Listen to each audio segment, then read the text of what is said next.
Hey everyone, welcome to another exciting episode of the Instant Trailer Review Show. I'm Jimmy. I'm Ryan. And today we are reviewing Edge of Tomorrow, starring Tom Cruise and Emily Blunt. Yes, and directed by Doug Liman, who directed Go, The Bourne Identity, Mr. and Mrs. Smith, Jumper. All sorts of movies. Jumper.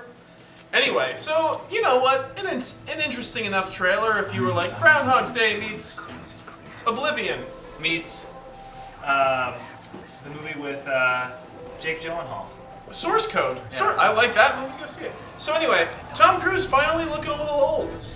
So that might be makeup. The next movie, he's going to look a little younger. But so also, we know this is a sci-fi movie. This is kind of the first evidence we see of it. But it looks like they're doing more of an analog kind of sci-fi. Those look like actual like cargo carriers. Yeah, and there's a texture. Yeah, and these are actually real suits. They made these suits for real. Yeah, and it shows because when he's running in it, it looks ridiculous. Yeah. Now, one thing that I read is that they actually trained for months to learn how to be able to physically carry themselves in these suits. The suits weigh about 80 pounds. Jeez. So it gets a little bit hectic to be wearing all that.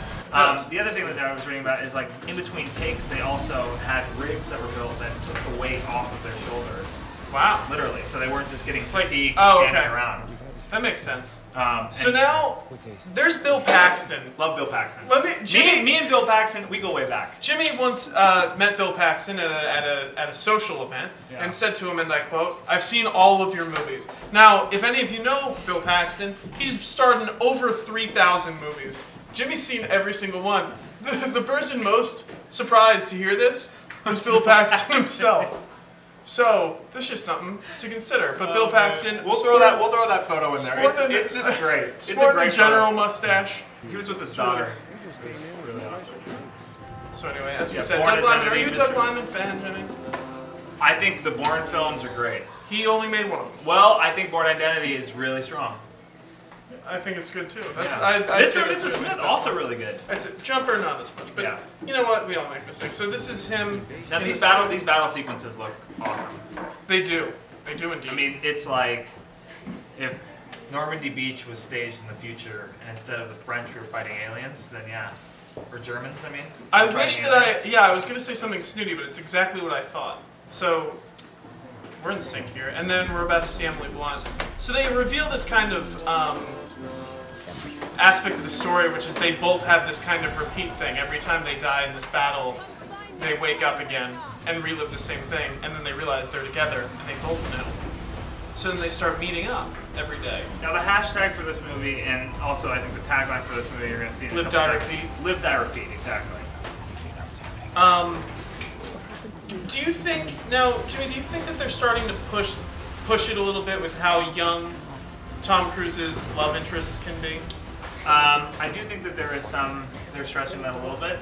Now, one thing I brought up with JS earlier is that the scope of the film is going to be crucial in order for me to enjoy it. Source code really only took place over about 30 seconds of time. So every time he repeated it, you had like a chance to sort of dig. It took place over more than that. It was like it's like 3 minutes or something like that, right? Mm-hmm. It's a very short amount of time. Yeah. From when he gets into the There's an exact number. I think it's 7 minutes. Okay. So, but still, time enough where you could actually have it play out in real time multiple times throughout the film. Yes.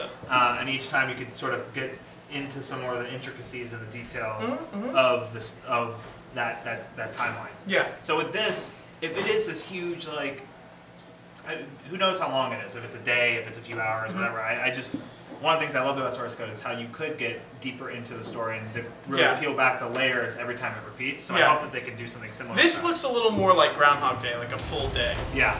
But yeah, I mean, Doug Liman is good at shooting like very, very slick action.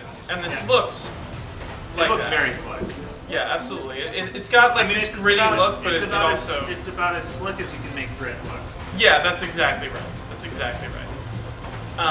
But it's cool because as you get further and further into this trailer, you realize there's aliens. Yeah, there's some really insane aliens. Yeah.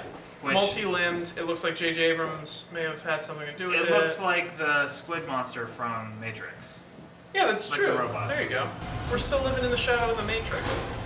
I mean, we're still in the Matrix, so it's tough to sort of get out of it.